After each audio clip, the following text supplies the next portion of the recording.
Hi, welcome to this week's edition of Blues Talk, where John, Dave, and myself are going to look back over our defeat against Connacht in the Pro 12 final and do a quick review of the year as well. So, boys, 20 points to 10 in Murrayfield last weekend. Double scores is about right. They were twice as good as we were. At least. At least. I think, well, on one hand, we were lucky to lose by only 10 points in terms of the game. However, we were also denied a certain try by Nigel just believing a touch judge rather than going to the TMO. I mean, as soon as the ball was touched down, you think he would have gone to the TMO. Anyway, Couldn't. It was You back can't- too you many can't- phases. No, you can't go to TMO just for a forward pass, and he'd already blown the whistle. He'd stopped playing before the ball was touched down.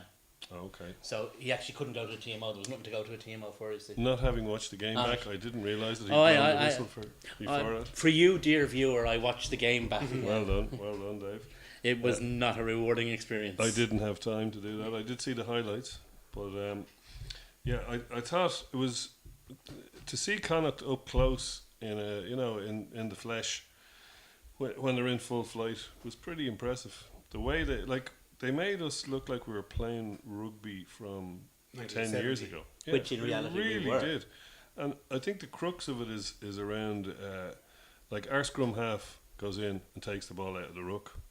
That's it. Our out half looks up, makes the decisions, and almost always receives the ball from our scrum half. Yeah. It's so conventional. It's like it's the missionary position every time. Whereas Connacht, whoever's there, does the cleaning out. It's like I just wondered where you were going to go with this analogy. You comparing it to the missionary. I was going to go reverse cowboy with inverted twist. I was going to leave that to the imagination of the viewer, but anyway, they have this ability to fill in all of the roles. All of the players have all of the skills to do all of the roles. So Marmion likes an out snipe, as does Luke McGrath.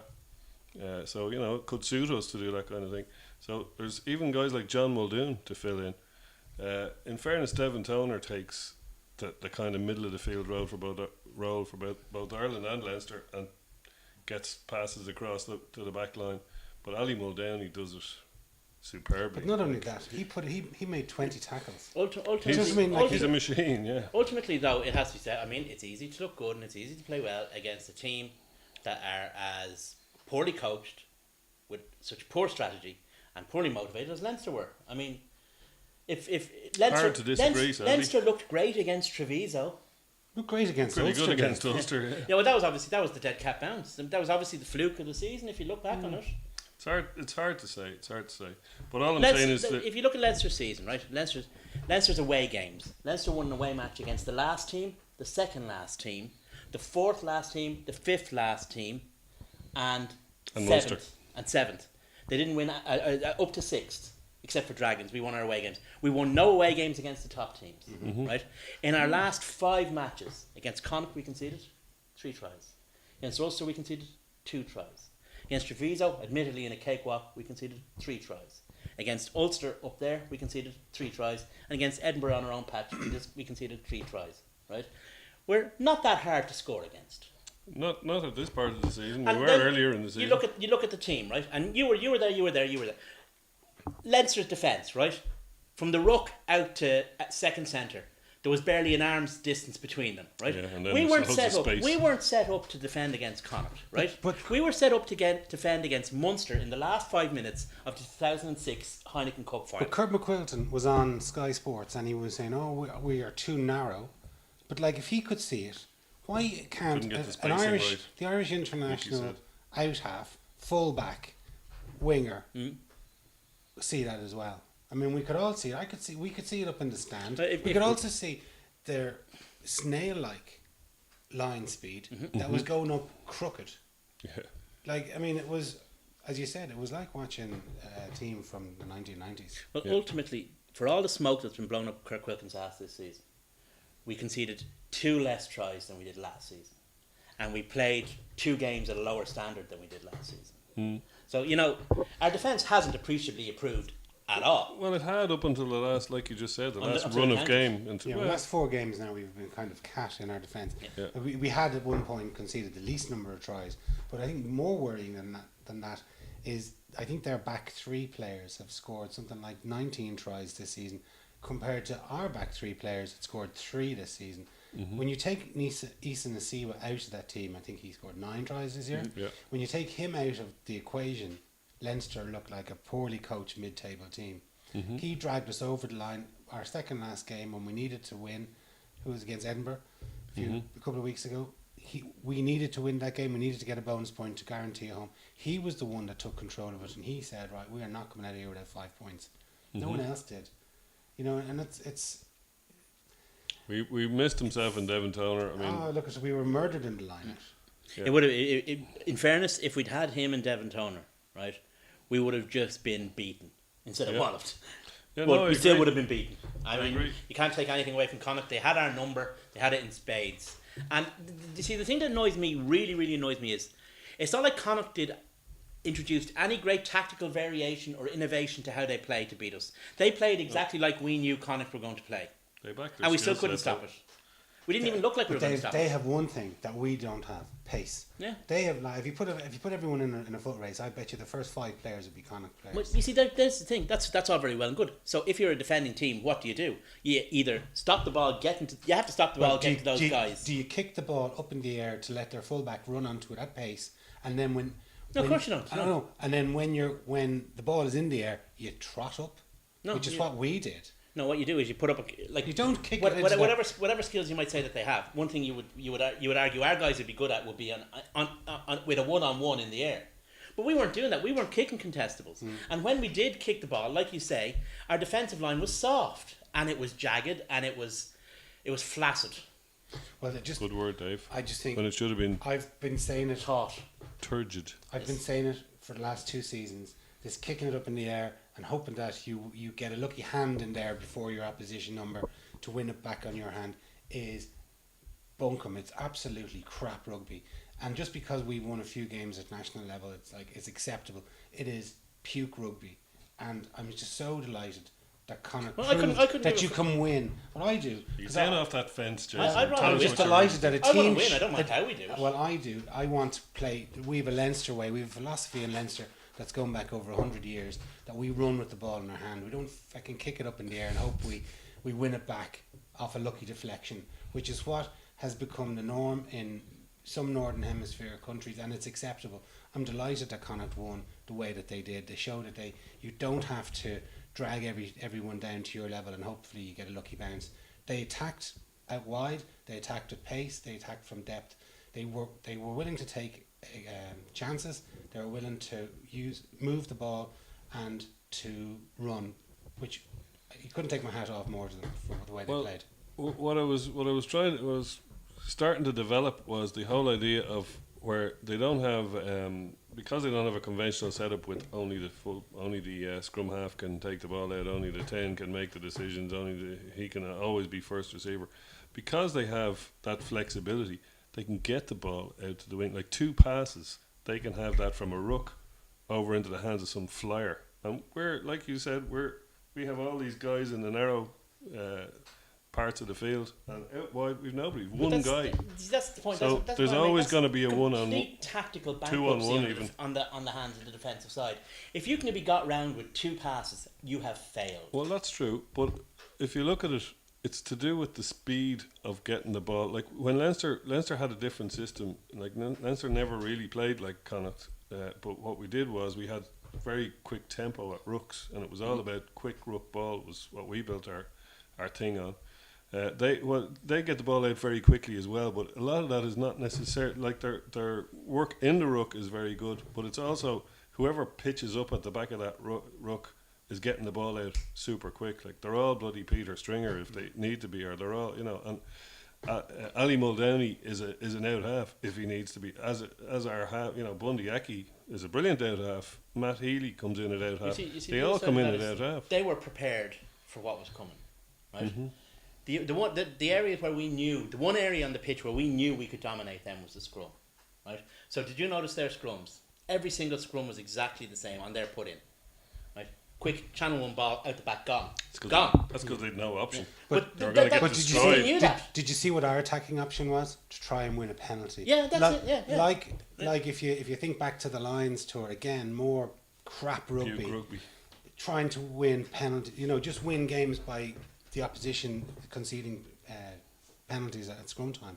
Like if you're trying to, rugby's on the verge of trying to break in to become a global game, and with rugby like that, most people are going to be turned off by it, except people who are hardcore and interested in it. Mm-hmm. Like, Well, I think that might get blown out of the water when Mr. Gatlin goes back to his homeland with the Welsh team, because he's not going to change his spots. I mean, they got He's gonna they got pretty much blown out of the water themselves by England B. Yeah, and it was a full Welsh team. But anyway, we're digressing. But the ultimate thing that was shown at the World Cup, where the Northern Hemisphere looked bankrupt against even Argentina, that kind of thing is what's Connacht are now the standard bearers of the Northern Hemisphere nearly, themselves in Glasgow are certainly in our league. We Are the standard bearers. we thought that the World Cup would have an effect on Leinster, and It did. it did. But I don't Huge think it's one. I don't think it's the effect we thought it would have. Looking at the season from Christmas on and Christmas before, I think the World Cup gave us an opportunity to finish top of the league because we were better tooled up to cope with it. But what it did was it put Connacht in a position, because Connacht only had 3 guys or whatever it was at the World Cup. They had their whole team together in pre-season. They built their culture. They were really tight. They were all working for each other all the way through the season. They got better and better and better. Leinster had massive interruptions. No matter how good you think either the international players or the players that replaced them are, the fact that they came up in different combinations throughout the season. We do have a huge level of interference from the Irish coaching Massive level. team. Whether it's in that way or not, like we get told to rest players, we get told who to play when, Who to sign? and who to sign as well. But like, if Rob Kearney is coming back from an injury and there's a Six Nations coming up, he'll be put in the team. If playing Ethan Aziwa at fullback or Zane Kirshner at fullback is what's good for Leinster, it doesn't really matter.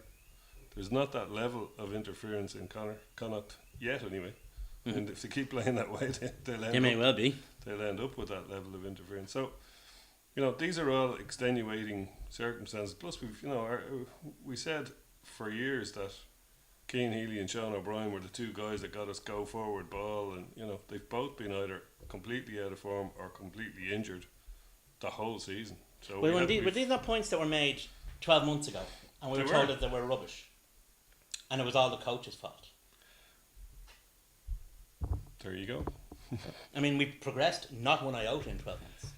Yeah, well, we've got a rookie coach. I wasn't I know. expecting us to progress in a World Cup. but if year you're going to with a go for a rookie coach, you can't just expect him to win the European Exactly. Cup. So you got to give him, it's a 3-year or 5-year deal, and that's it.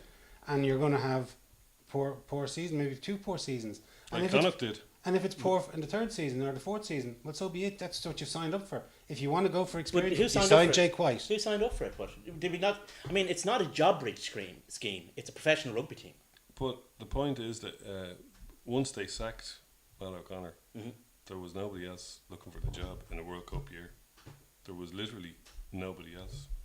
I mean, if you looked at Leinster Rugby and said they're going to lose 21 players to the World Cup, and I've got Joe Schmidt breathing down my neck about all the time. Who'd take that? And then there's the Six Nations coming up on a tour to South Africa. Who'd take that job willingly? If they're going to take the Leinster job, they wouldn't take it that year. They'd at least leave it until that year was over, And next year is a bloody Lions at the Yeah, end there's of always an excuse, isn't there? the season. So, well, See, yes, that's there the is thing, I mean- always an excuse. I mean, but all I'm saying is we're in this position. And but you look at it. There's always For whatever. there's a tipping point. There's always in any team's history there's a tipping point, and the teeter totter can go either way, as the Americans would say, right? Or seesaw. We've got a situation now where we have a rookie coach, and that's fair enough. We are where we are. Those are the cards we've been dealt. But even in terms of signings, the team. Do you think that the team is in a position has been strengthened for next year? Henshaw's come in. That's fair enough. But we've lost Tio. Yeah, but look at it on the performance at the weekend. Oh yeah, well yeah, one's better than the other. But the other thing is we have Tio all the time. How often will we see Henshaw? Where's Henshaw's best position? Is his best position 12? 13. Is his best position 13? That's- So what yeah, happens that's to another Ringrose? thing. Yeah. You know, what are we going to do when hopefully both of them are off with the Irish team? Well, I think we're going to see Henshaw at 12. Is Jemison Gibson Park going to fill in all those positions? You never know. We might Hayden have to. Triggs, our star marquee signings. Well, we haven't seen Gibson Park in a blue jersey yet, so we'll reserve judgment on that one. We've seen Hayden Triggs, and Hayden Triggs, in fairness, was on the bench behind Ross Maloney and Mick Carney, who, though they're two good players, like we're missing what we started the season off with Mick McCarthy and Devin Toner as our two senior locks. So we're down to our third and fourth, and neither of them are Hayden Triggs. No. You know, so that kind of says it all. I mean, he's good. He's a good bro and all Yeah, that. yeah. I mean, I like the guy. I like his attitude. But in terms of quality, in terms of the players, a team that hopes to be challenging at the business end of a European season he's not that guy. He's not. But No. we don't seem to be allowed to sign that guy for whatever No, reason. no, There's a lot of there it is again, you see. conspiracy theories as to why, some of which may or may not be true. But you know, fact is we can't sign any marquee players. All we seem to be able to sign are people to fill in while the marquee players are away. Maybe marquee players don't want to come here. That's another possibility. Who knows? They probably see. Maybe It's very hard to maybe- find a guy. It's very hard to find an elite level guy who's kind of willing to take the Exactly. step back. Yeah. Like, I mean, we've seen us say, you know, you got a guy like Berquist. I mentioned him before when he was signed. He was willing. He played understudy for Dan Carter. Carter. So if you're going to play understudy for Dan Carter, there's a good chance you're going to, you know, you're willing to take a back seat for, let's say, Johnny Sexton. There's But very also- few but East there's very- Nasiwas out there. Sorry? That's the thing. There's very few East Nasiwas out But there. there's, well, like, Well, in the days in the days of 2010, 11, 12, you know, players, you could say to players, well, yeah, there's shitloads of money in France, but do you want to win a European Cup, or what do you want to do? Now you can't say that. Now you're kind of saying, well, we're a team that's rebuilding. Would you like to help us rebuild? And no, we can't give you as much money as they get. yeah, in but France. like we hear all the stories about, say, Pat Lam, especially over the last few days, of him, people buying into his philosophy, him selling them. I mean, like, it must have been a harder sell. They got probably. I remember when they signed Bundy Aki, Birch was on TV saying You got him lots from of under clubs the were in nose for him, from and Leinster and Munster, yeah. yeah, but not just Leinster and Munster. He said he was the best that was on the market. He said we were looking for a centre, and we had him teed up, and went Connacht to Pat somehow or Lam. other got him. Yeah, well, Pat Lam was a smart guy, like, you know. And not only that, he got the former under-20s All Blacks captain, Yeah. and he got. He's the one that's impressive to me, because I remember I saw him play when he was on that team. He was, I mean, he was going to be Sam Kane. Except Sam Kane is Sam Kane. Except You know- he got injured and Sam Kane became Sam Kane. But he was the next guy on the rank after McCaw. Yeah, and, you know, a few years ago they were getting George Nanupu. Yeah. You know what I mean? Like, that was the standard that they were getting. I think it does show one thing that we don't. I mean, there's a lot of talk about it at the moment in terms of the project player. The lure of an international cap It's still quite strong. is very, very strong.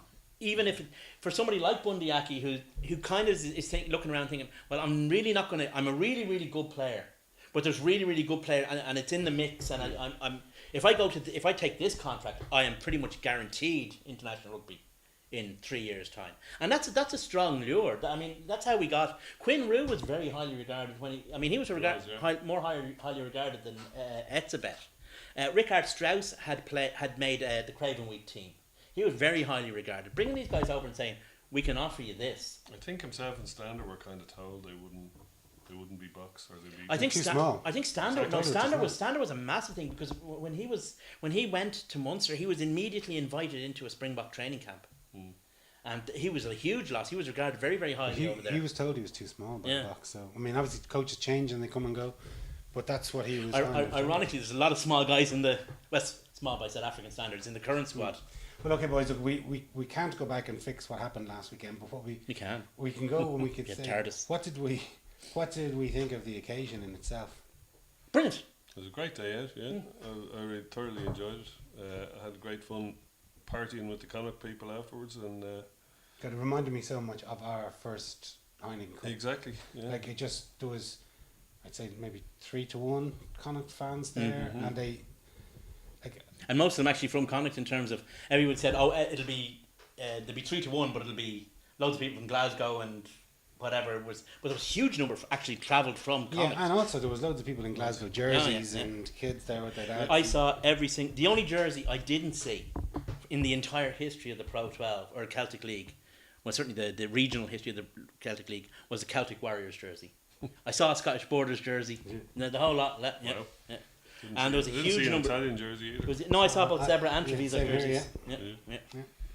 Yeah, well, one thing that was I just happened to be beside the gate where the players came in, and the noise that the Connacht fans generated, and that was one thing that had struck me during the match. I can't remember the Leinster fans getting behind Leinster, even in the build up to it, and I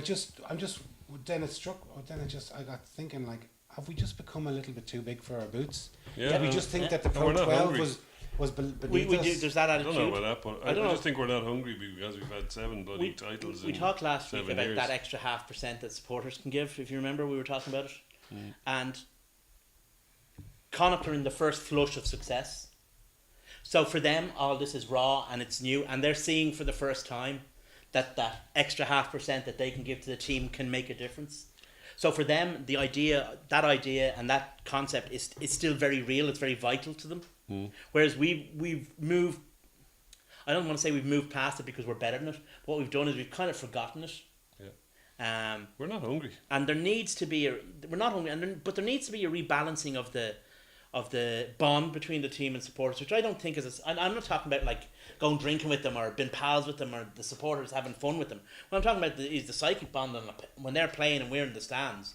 That seems to have gone the last couple of years. It has done. Well, I was reminded watching John Muldoon after the game. Did I just say psychic bond? Yeah, I think it is. And I was trying to gloss over It's it. hanging but out with you've dreadful said old it- hippies like you, John. You've said it again now. I know. I've never used that phrase, Dave. How could you? Anyway, the Muldoon speech reminded me, not in what he said, but just in the emotion of it, of Brian O'Driscoll after the Leicester, when we beat Leicester in the same stadium. You could just see how, he fought for this thing for so long, and he was so happy. And he mentioned Victor Costello and Dennis Hickey and all the guys that were on the journey that didn't make it, And Muldoon gave a different kind of a speech, but again, it was just such a, and that kind of thing pulled you through a final. And we didn't have that. We didn't have that hunger. We didn't have that. Look, nobody's ever done this. 130 years or whatever of Connacht rugby, and they've never won anything. But I just don't see, you could see that there's whatever about the supporters, they just go to watch the match, and get behind our team. But the players themselves, there's fun in that team. They're willing to put their body on the line for each other. Yeah. Even the Bundyaki thing with the laptop and all the rest of it, it just seemed to be this enormous bond amongst the group of players themselves. A small thing, Fordham didn't make it because of they didn't play any games, so they weren't going to be brought over, and the other lads all chipped in to bring them over. Something small. I'm sure that happens in every club, but there just doesn't seem to be that joy playing for Leinster. It's like a job, and it's become almost joyless. There's an element of Kerry in the late 80s about Leinster, where guys come into the team slowly, are trickled into the team because you've got a lot of great players who are slowly getting old and moving out. The guys come into the team and they think, right, I've made the Kerry team, where do I collect my All-Ireland medals? And they forget that you actually have to go out and win those All-Ireland medals. So for a generation, you had for 10 years, you had a Kerry team that didn't make an All-Ireland final. Right? And you had some good guys playing in those teams. Guys like Ambrose O'Donovan. I don't know if Ambrose O'Donovan ever picked up an All-Ireland medal. He might have picked up one the tail end of the previous generation's run. But 10 years, Kerry didn't win an All-Ireland. Right? And it was, I firmly believe it was full of guys who came into the team and just looked around for where they picked up their All-Ireland. Yeah. And I've got a sense, not that there's any deliberate thing, because actually any of the younger players I've met are all really, really nice guys and really very sound, very humble. Yeah. But I've got a feeling that there's an element of they don't know what needs to be done to go out and actually get that success. They don't have that Clonettley in the rain. They don't have that Stoop, that Claremont. We keep going over these, but those are the the character formers of a team. They don't have that moment.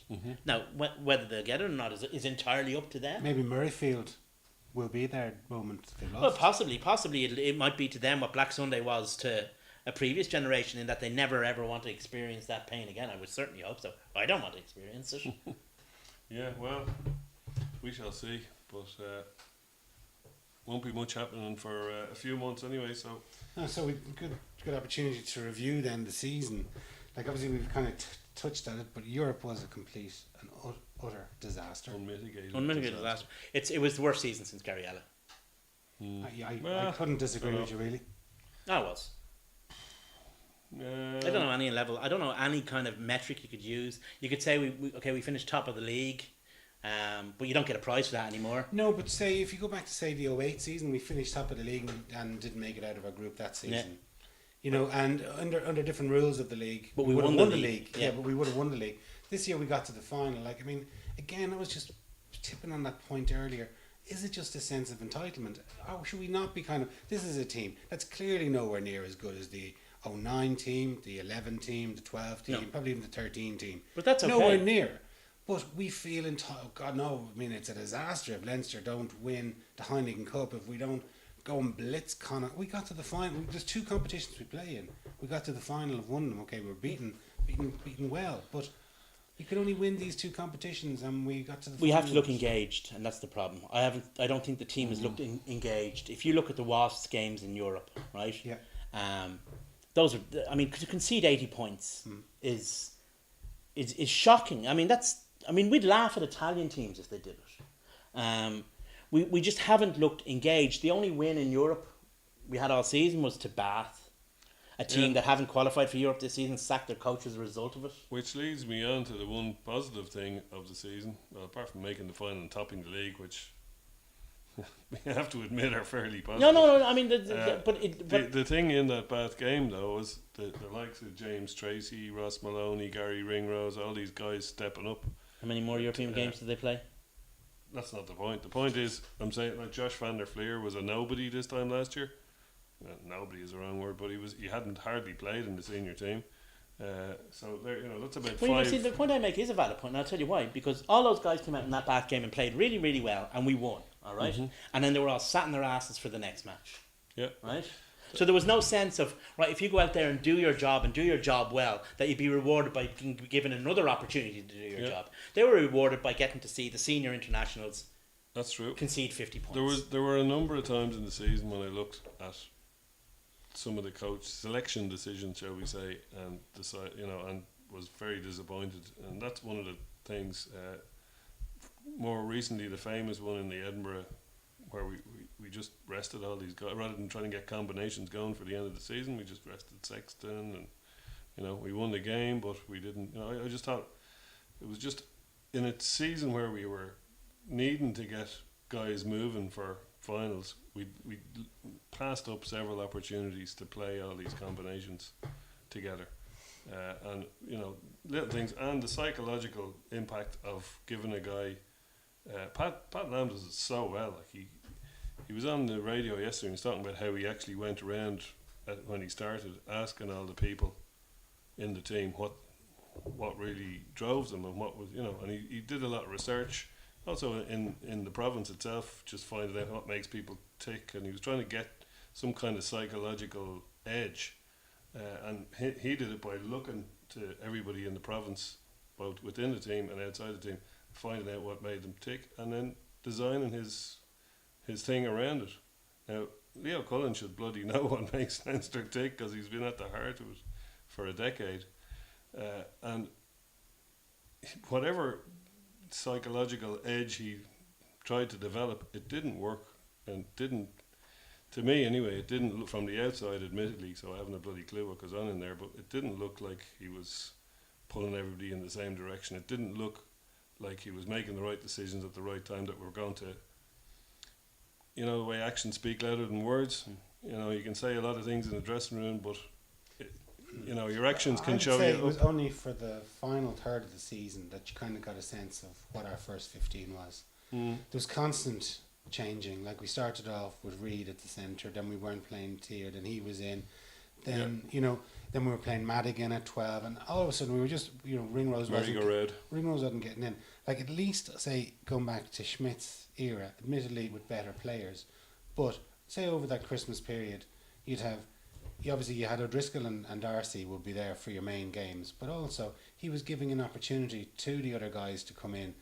There was the O'Malley's, McFaddens, and then he probably wouldn't play them together, but he'd mix them in with Darcy or O'Driscoll until he could play them together. But it just didn't seem to be okay. These are our two main guys, but there's two young guys, so we're going to bring. There was just this mishmash. We never really knew. Also, season was like that. That's what I'm saying. There was a strange element to the fact that, in a way, he had too much access to some internationals because they were constantly getting injured, which meant they had to be played back into form in a time when he normally wouldn't have them. Yeah, well, and so that disrupted whatever. In a way, whatever his hands are tied. He might, but it still ruined your momentum. Like Rob Kearney didn't play 2 matches in a row. No. Would you have picked Rob Kearney on Saturday? No choice, really. No, but would you have? Maybe put Zane Kirshner in there. Leave everything else. If everyone was fit. No. As things stood in terms of fitness, would you have picked Rob Kearney on Saturday? I would have had Zane Kirshner in instead of Isa. And Kearney from the bench, maybe, because he wasn't match fit. Yeah, maybe so. Yeah, I probably would have done that. Yeah. You see, and that's the thing. That kind of disruption that the coach, he has to play these guys to a certain extent. But then, but put it this way, just say and Kearney came on, and just say he scored 2 tries, right? Which he's open to criticism there. Oh my God, he's picking a foreigner ahead of an Irish guy at full back with a tour coming up. Either way. So he's really in a tough place. He's trying to balance everything, and whether it's right or wrong, it's we're not Leicester Tigers insofar as we're a standalone. We're not a standalone club. We are one of the IRFU's 4 provinces. Therefore, I think there's some leeway, whether it's in finals of Pro 12, semi-finals, knockout stages of Pro 12, certainly European Cup matches. That's why I'd be sceptical of that. I think there's very little leeway, and I think it's gotten lesser. But I think I'm not sure. We'll never know. I think the European Cup matches. Until they write their memoirs. European Cup matches are pretty sacrosanct. I think certainly if you're talking the final has to be sacrosanct. And absolutely, I agree with you. Whereas maybe playing Zebre or Edinburgh the other side of that, in a Pro 12 game. Is that not more of an indictment then on the coaching staff? Did they not see Rob Kearney in training all week and realise that he was not up to the game? I like Rob Kearney. I'd pick him. If Rob Kearney's fit, I'd always pick him. I think he's a really, really good fullback. He wasn't fit. But he wasn't fit, and it was patently obvious. Obviously, he was going to fit, and he wasn't going to play himself back into fitness in a final against those Flyers. The only guy we actually have with any real pace in the back line. We have 2 guys with actual pace in the back line. One of them's Adam Byrne. He wasn't an option, and the other is Zane Kirshner. But possibly as well. And when he came on, he was but in terms of the back 3, sorry. And when he came on, he was actually one of our better players, in fairness to him. But I don't know. I just think that he scored a try that was not given because of a fake knock on or fake. And that wasn't forward pass, but that's not necessarily a thing. But what about? There's people around me, and I got quite agitated. A lot of Connacht people around me started booing when Tiernan O'Halloran was down, wanting the game to be stopped. When we got our try, I'm not entirely sure that it would have been. I think Tiernan O'Halloran played that very, very cleverly. Well, I'm sorry, Nigel Owen. Well, first of all, this is rugby, not football. You do not. If this guy is down, he's part of the game still. He hasn't stopped. You don't stop the match unless there's severe injury. Nigel Owens went over to him, asked him, "Are you okay?" He saw that he wasn't knocked out, and he played play on. It's not a case of like in football you kick it out and you expect to get the throw in. In the same way as. Plus, it was a no arms tackle. Did O'Halloran want that closely looked at? In the same way that Munster fans slagged us in 2009 for what was the phrase they used? They were unwrapping the jerseys out of the cellophane going into the stadium.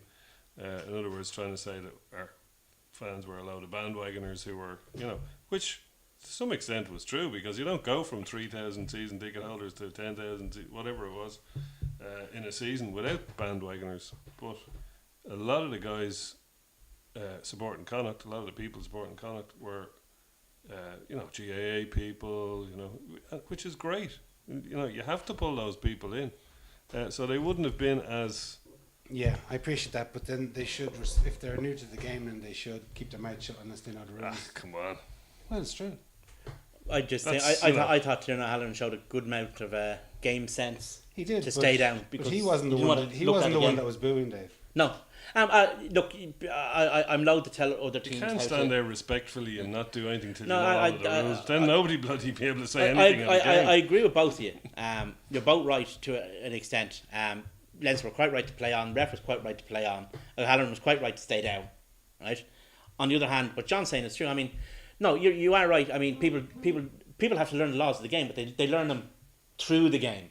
And so, if people come into the game, then you have to be a bit gentle with them. Yeah. Although I do wish people would learn the offside law.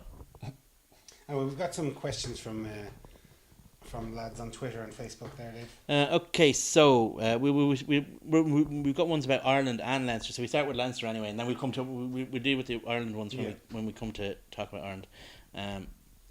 So, right, okay. First question is from Dara Mulligan, and he asked: the Cullen experiment hasn't worked out. Hasn't worked. Even cheaper than Mock. I presume he means to get rid of. More money saved. Time to cut him loose and splash out. I wouldn't. I think it's a nonsense. We got rid of a guy already. So what do we do? Yeah. Sack somebody every season? I don't think so. I don't Are we think Man United now? I said last year, and I'll say it again this year. We don't need to be sacking guys. We need to be hiring guys. Yeah. Well, I hope that we're hiring guys. We've been harping on all year about a skills coach, maybe a forwards coach. Because Leo can't have his. He's officially the forwards coach. He can't have his. Very hard to be head coach, and forwards. Joe Schmidt could manage it, but A, he'd plenty of experience, and B, he got up 3 hours before he went to bed, and all of that stuff. So, yeah, I would definitely keep Leo. Whether you bring in a skills coach and a forwards coach under him, or you do what happened in Munster and bring somebody in over him, or what the need hell you do. experience. Or an attack coach. I don't know, attack coach. I mean, he was actually derided for the role he was in because it didn't seem to be working. But one guy that was brought in because of his huge experience when Cheika was in charge and the whole Knox thing had gone awry, he needed an experienced voice in there. So he brought in Alan Gaffney. All right, sorry, yeah. Now I'm not saying get Alan Gaffney, but somebody who's been around the block, an experienced guy who can also be a unit coach and give. Because if you remember, Cheika was a fairly callow guy when he came in as well. Bobby Robson. Yeah, Robbie Robson. God bless him. But you bring in an experienced guy to take over one of the units and bring an experienced voice to the coaching table. Yeah, I think that'd be ideal. Like somebody under Leo, whether it's attack, whether it's forwards, whether it's probably and skills. We want a skills. We do coach need a as skills well. coach. I think that'd be ideal, and I think they might be out there. I mean, they weren't out there. There was talk about Jermaine Crowley, who was coaching Canada, the All Black guy. Was it Kieran Crowley? Lads, and he had a brother as well. We've had 3 years Talk now of since one of them. Joe's gone. Yeah. And we cried at the apparent lack of skills under O'Connor, or how it had gone backwards, and it certainly hasn't improved this year. I don't know. I think. But we've there's also a bit- had 3 years without a full-time skills That's coach. what I mean. That's what I mean. Yeah. Like, and even in that final, like the passing from Connacht was so crisp. Watch the compared passing for to our try. ours. Our passing, even for our try, very few good passes in it. Very few passes that would pass muster from a coaching video point of view. Yeah. And even like, I mean, the try that was disallowed, it was a pretty poor pass, admittedly, and it was actually on Sexton's good hand. Yeah. Like, I think though Leo and Gervin Dempsey have maybe done not a huge amount to improve that side of things, but they certainly I think Matt O'Connor was kind of disimproving them. we don't know. We're not there, so we don't know how many hours they put in. Like, but It's it's me a perception that our skills are not as good as they were 3 years ago. it's from what we've heard, he was trying to coach guys rather than passing the ball out in front of him to go for the safe pass to the inside shoulder so as you don't lose the ball, which is pretty negative. And you're not going to, It's a pity the Leinster team wouldn't pass the inside shoulder so they didn't lose the ball, because we keep fecking turning over that bloody ball. Especially there you when go. we're going to set up a ruck. Yeah, maybe Matt O'Connor was right, considering the huge number of turnovers this season. Out of the past, John. Wash your mouth out. Huge number of turnovers out of the past this season. So, Okay, well. but yes, skills I do coach. think we need to splash out. I Check. think we need an experienced voice, be it a forwards coach or a backs coach to help Leo and Gervin and a skills coach. Well, they do have something. They have a few bob anyway extra to pay for these new skill coaches with the 15 million deal over 4 years with Vodafone, which I believe is twice as much per season as O2 are paying. It's a fantastic deal, and it's a blue chip sponsor. But it just shows to a certain extent how compliant the Irish rugby media are. All the talk since the New Jersey and new sponsor was launched was about the red in the Vodafone logo. How's the red in the Vodafone logo going to look? The red in the Vodafone logo. Nobody's mentioned the fact that it's our 4th new shirt in 4 years. Right? Now, if Man United did that, they'd be derided as commercial hooers.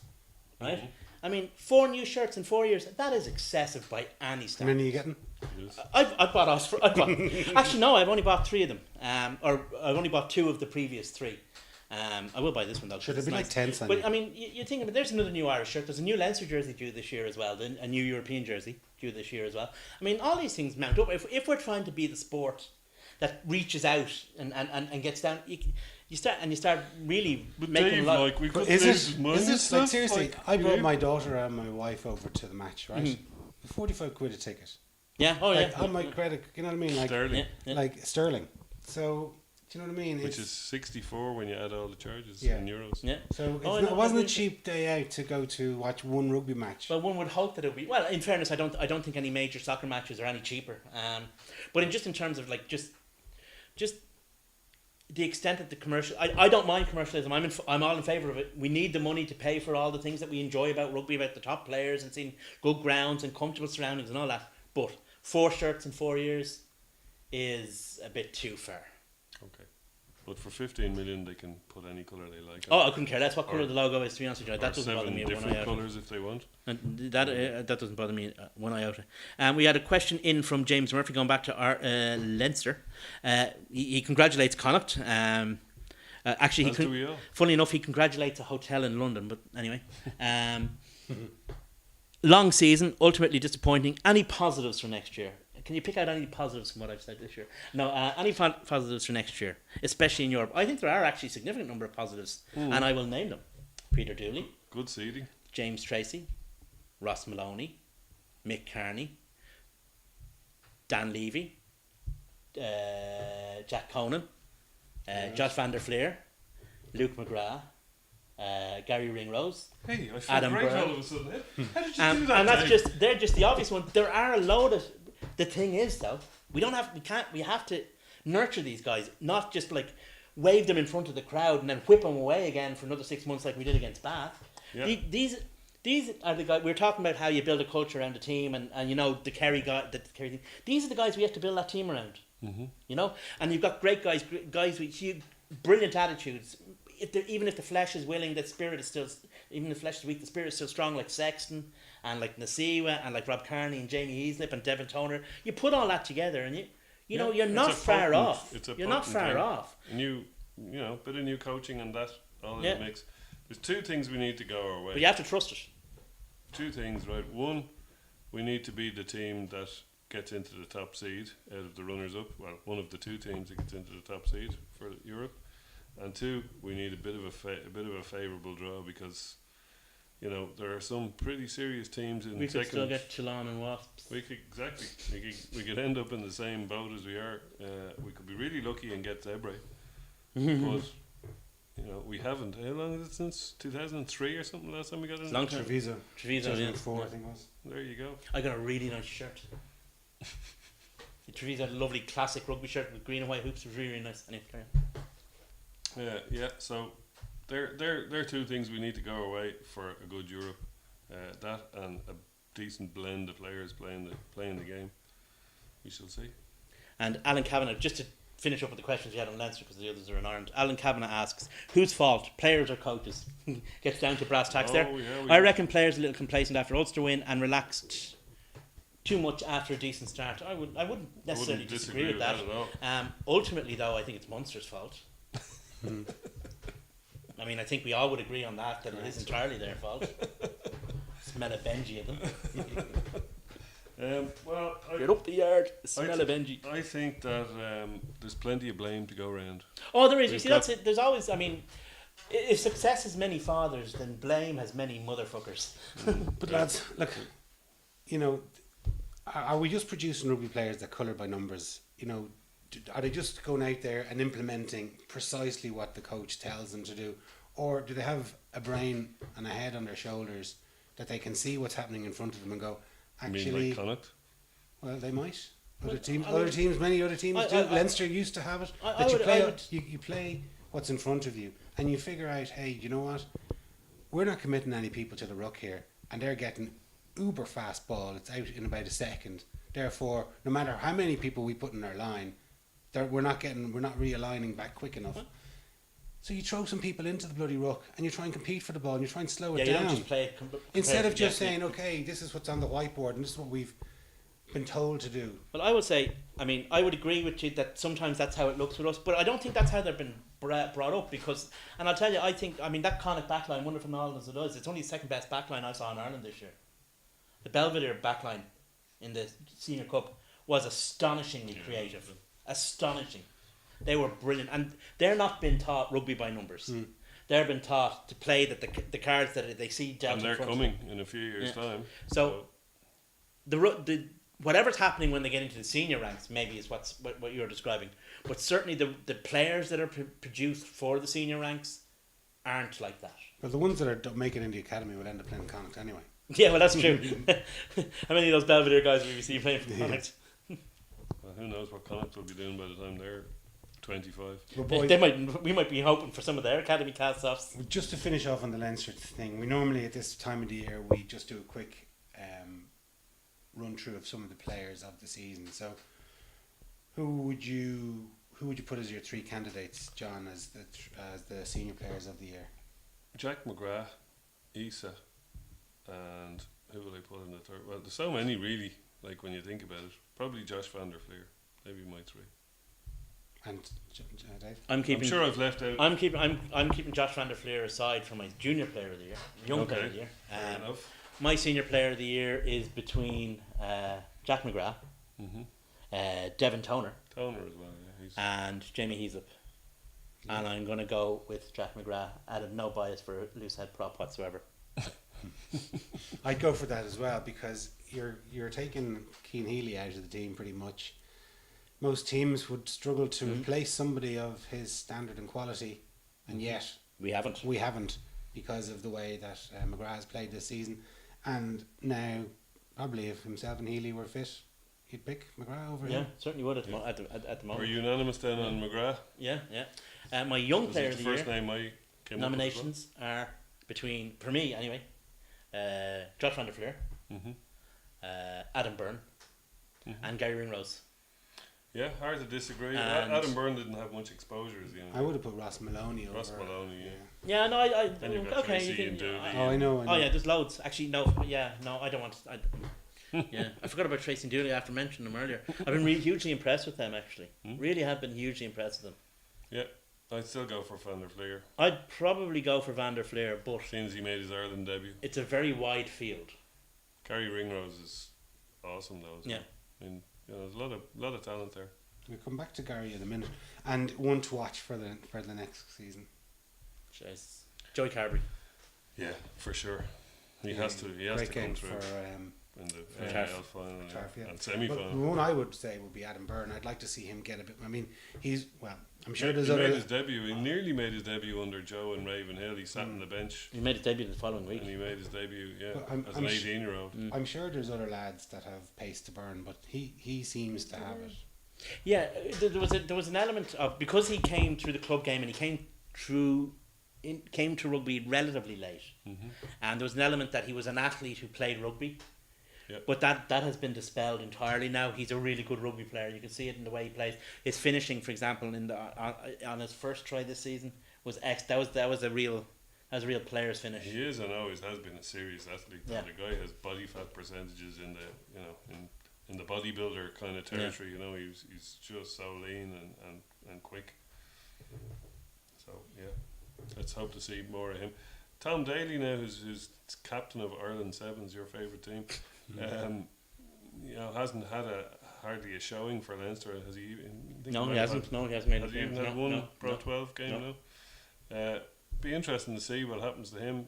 Is he going to be exclusively sevens? Is that going to retard his? I hope not. his Interesting. Did you 15s see that career? on Against the Head, they had a little segment on the sevens, and in fairness to Manetti, the Australian, well, the Irish coach, Australian guy, he was kind of saying, well, look, we probably aren't going to make the elite level of, it's too difficult, it takes too much effort to get there, but what we will do is give opportunities to people to develop themselves and their skills and their fitness to hopefully come back and play 15s.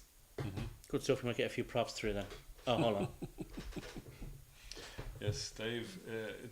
Dave is a guy who thinks that what's your man who plays Parise should probably specialise in sevens. He'd love sevens. Well, you see, the thing is, like, we've only got 4 professional teams in the country, so if you're gonna, if you've If you're going to take 15 guys out of that, but you're not, you're taking AIL players. That's who they're taking, no, Dave. if it's AIL players, then it's So that's who fair they're taking, and they're giving opportunities to these guys, and they're trying to develop their skills and their fitness level. And, like, you know, if they qualify, I mean, unlikely they've got to win the tournament to qualify for the Olympics, and the competition to get into the elite seven circuit is phenomenal. So they're probably only going to play in the invitational tournaments. You see, I think sevens is something you either do or you don't do. There's no kind of halfway about Yeah, it. but they because don't have enough players. I mean, it has become such a. It has become such an the involvement of sevens. Evolution. I think. The evolution, that's the word, of sevens has become such that it's that there are elements of it that it's nearly like sevens relationship to rugby union is almost the same as rugby union's relationship to rugby league. But It's Quinlan become so evolved. Quinlan made a very good point again on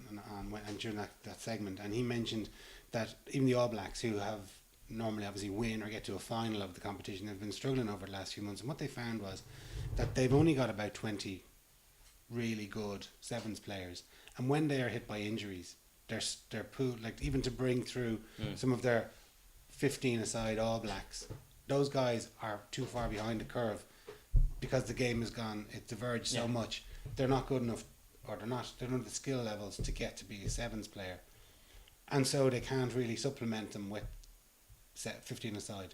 So it's not really for that. I think it's actually to bring through fellas from the club game, to give them an opportunity to become, inverted commas, professional rugby players, and then to develop their skill level so they can feed back and drip back into the provincial teams. I think that that sevens doesn't provide opportunities for guys to become rugby union players, but what it does provide opportunities for guys to become professional sevens players, which is in itself an okay thing. I mean, Ireland is unusual in the home nations. I mean, Scotland is obviously sevens is the home. Scotland is the home sevens, and they had the Scottish sevens team out on the pitch before the Pro 12 final. It was a big thing for them. Well, they've kind of been starved of success now. Oh yeah, but it is important to them. Oh, well, at the end of season, Dave, it's not really important to them. Sevens is important to Scotland. It's end of season. It's important to them. No, but they're full time participants on the seventh circuit. Like, I mean, they're a core nation. I don't know. I just think sevens is a bit of it's an evolutionary thing that has happened. You think it's an evolutionary cul-de-sac? No, not a cul-de-sac. I just think from the point of I don't view think it's a cul-de-sac. I 15. think it's an evolutionary detour from rugby union and rugby league and rugby sevens. That's what I think. Wouldn't necessarily disagree with that at all. Anyway, so the 15 aside team is going down to South Africa, and we have seen that the squad was announced there during the week. Unfortunately, Luke Robbed of Luke sustained Fitzgerald. Yet I again. mean, my God, he has been so unlucky with injuries, that lad. But If it wasn't for bad luck, he wouldn't have no luck at all. There was an interesting thing actually when Luke was out. All the media were going, "You're going to bring Healy. You're going to bring Healy. You're going to bring Healy." And in the press conference, Joe said Healy is a guy we're looking at. And somebody in the IRFU obviously jumped the gun and tweeted Healy called up to Irish squad, and then 5 minutes later the tweet was deleted. was that before or after Joe's comment? After. After, right. So there was obviously some kind of gun jumped. Any other questions? Well, we had a question from Dara O'Connor. What do Ireland need to get out of the tour of South Africa? Will one win do? Also, big cheers to you guys for the season. Looking forward to next. Thanks very much. What do Ireland? Will one win do? Yeah. Well, it's one more than we've ever Yeah. had. Well, I was going to say history. in the panoply of 7 tests, by the way. is that how long it is? Yeah. 7 tests in South Africa, and we'd never Ever. won one. So, In the panoply of history of Ireland versus South Africa down under, we've never won. So yes, 1-1 would do. We're not. I we're not in great don't form. think they're. I think they're targeting a series win. To be honest with you, I don't think South Africa are all that hot. We're not in great form. That's what I was about to say. We're not in great form coming out of the Six Nations. We are not in great form provincially, apart from Connacht. Well, Uh, 2 Irish teams got to the final of the league. Yeah, third got to and the we just semis. ripped one of them apart and said they were shite. So Well, Well, got they've, to the- they've a slightly in better that- in coaching that- team now. In that particular game, we were, but Yeah. we got to we topped. You can throw the baby out with the bathwater in some respects as well. There is an element to that, and to a certain extent, I've been guilty of propelling the baby towards the bathroom window. and like- every time you lose a match, you're arseholes, and every time you win a match, you're heroes. So like a week ago, we were all. But it's predicting- also we also have to remember that Ireland, although they have similarities with Munster and Leinster and Ulster and Connacht, aren't. They are Ireland, and they're coached very differently than all of those provinces. true, but also We also as have a you- new as you defence will- coach in place. Yes. Fredler, as you alluded to, they're not in great shape because basically a lot of their players are playing top 14, and Well, not, that's what- not only that, but they're going to use it as a tour to develop. There used to be a thing, I don't know if you ever heard of Jake, cause You or John, guys. you'd be old enough. You've been in South Africa. There used to be a saying in South Africa: if Transvaal are top, Springboks are in trouble. And Transvaal are now the Lions. And the Lions are pretty much the top province in South Africa. So maybe that's true. But what obviously with their policy of picking Anyone. or racially equal teams, shall we say, that a lot of the guys that are used to stay and get 40 caps and then bail off and play in London or play in Paris or south of France, they're just going now. And we still can't sign any of them at Leinster. Well, Japan are signing more than we are.